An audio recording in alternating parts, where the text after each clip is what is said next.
বন্ধুরা, আমি বারবার একটাই কথা বলে থাকি, যেটা হচ্ছে দক্ষতা বা স্কিল। দক্ষতা বা স্কিলের কথা আমি বারবার উল্লেখ করে থাকি, কারণ দক্ষতা বা স্কিল এমন একটি সম্পদ এই পৃথিবীতে। তুমি যদি একদমই কাছ থেকে যদি দেখো পৃথিবীটাকে, তো পৃথিবীর বা ওয়ার্ল্ডের সব থেকে টপ পজিশনে বা সব থেকে বড় পজিশনে যারা আছে, তারা সেই পজিশনে পৌঁছেছে তাদের নিজের স্কিল দিয়ে বা নিজের দক্ষতা দিয়ে সেখানে পৌঁছেছে। এমন নয় যে রাস্তা থেকে কাউকে তুলে নিয়ে সেখানে বসিয়ে দেওয়া হয়েছে, এমন কিন্তু নয় যে রাস্তা থেকে কাউকে তুলে নিয়ে গিয়ে সেখানে বসিয়ে দিয়েছে।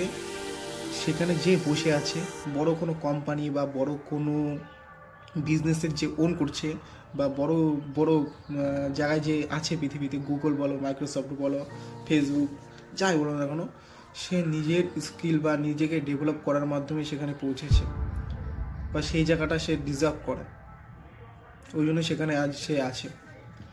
তো আমি তোমাকে নিজেকে সেই জায়গায় পৌঁছাতে বা সেই জায়গায় না হোক, তুমি যেখানে নিজেকে দেখতে চাও 5 বছর পরে বা 3 বছর পরে, সেটার জন্য তোমাকে অবশ্যই পরিশ্রম করতে হবে। পরিশ্রম না করলে সেটা তুমি কখনো অ্যাচিভমেন্ট করতে পারবে না।